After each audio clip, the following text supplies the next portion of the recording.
Hello friends, welcome to my channel, A J Knight Sews. I'm Carrie, and today I want to share with you my adventures making gowns using one of the Bridgerton patterns by Simplicity, S9502. I love it when a pattern comes with multiple options, and this one does not disappoint. You get a version of Eloise's gown, chemisette, and sleeveless Spencer jacket, a ball gown with fun details, and Lady Danbury's gown, overdress, and collar. I started with the chemisette because it looked easy, and it was. I want to make one in many different colors and use them to make blouses and dresses with low necklines wearable in cooler weather. Then I tried out this Bridgerton ball gown pattern with trimmed sleeves, a bodice overlay, and waistline, or really underbust line, with toothy trim. I started with a bodice mock-up, but I knew I would want a higher neckline and smaller armholes, so I cut the pattern pieces accordingly. The mock-up fit pretty well in the shoulders, an area I usually have trouble with, and only needed small adjustments at the side seams to fit comfortably.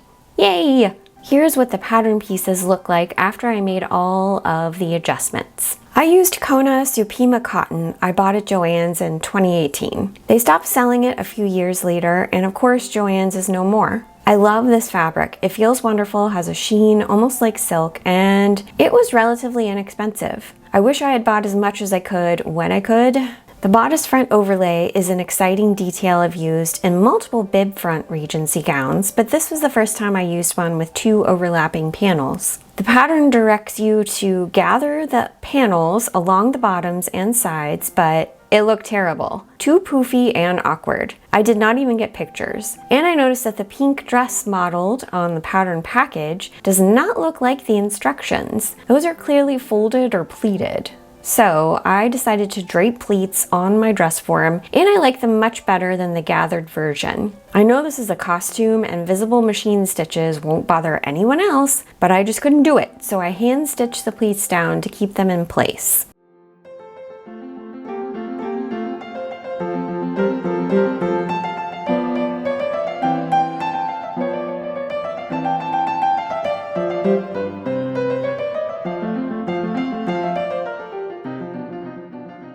Here's where I diverged from the order of operations in the pattern directions because A, I knew I wanted to use hooks and eyes instead of an invisible zipper. B, I did not want a skirt lining because I would be wearing a petticoat. And C, I assumed I knew what I was doing. I sewed the bodice lining to the neckline and center back.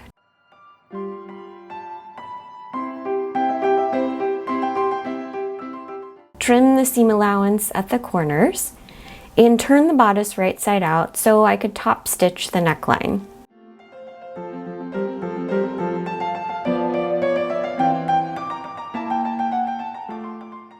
Then I made the requisite number of waist points and sewed 2 rows of gathering stitches at the raw edges before pinning them to the bodice.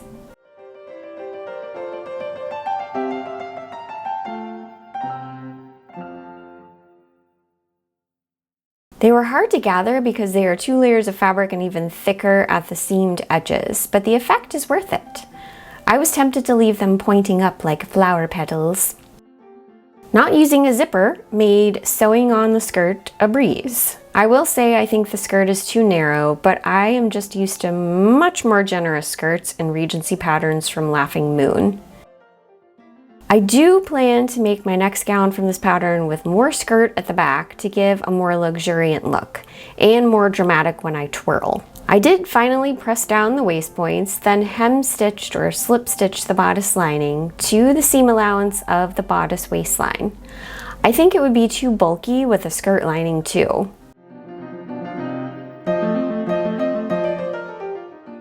Again, I really did not need to hand stitch the hem, but I did.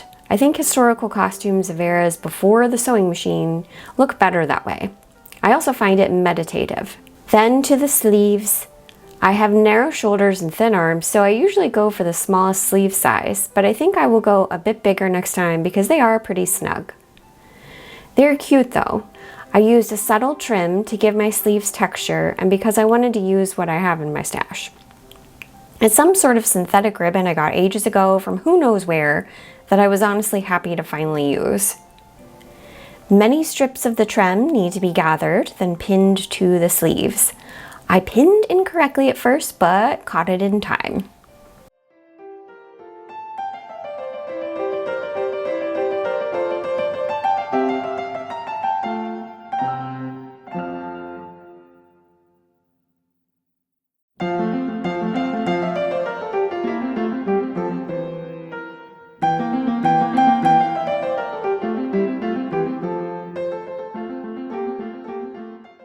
Susan kept me company while I removed the gathering stitches after sewing on the trim.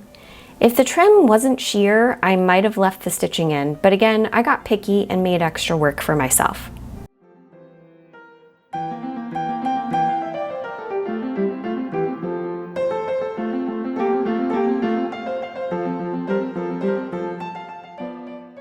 I hemmed the sleeves and tried them on and realized they would be snug, but decided it was too late to do anything about them and went ahead and sewed them to the bodice. I don't know if you ever get to that point in a project, but it happens to me almost every time towards the end, both sewing, school, and work projects. I usually still finish, but after so much work, I sometimes half-arse the ending. I liked the end result despite the snug sleeves and decided to make another version in magenta wall without all the details, but with a dark purple sash and chemisette for a Regency Princess Bubblegum cosplay. The dress worked up quickly and I wore it to Spirits in the Garden at the Missouri Botanical Gardens the weekend before Halloween.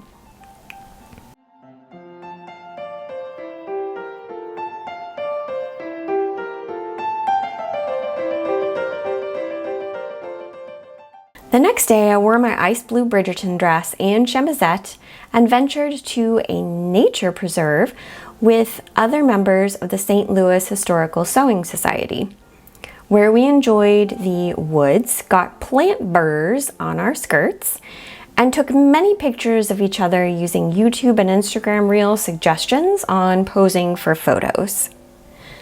The weather was glorious, and the scarecrows around the preserve added spooky fall ambience.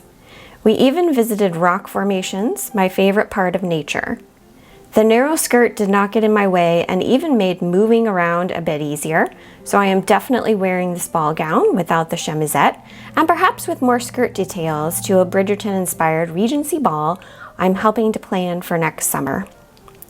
Thank you for watching. Please like, subscribe, and comment below with your favorite Bridgerton character or costume if you watch the show. Have a lovely day.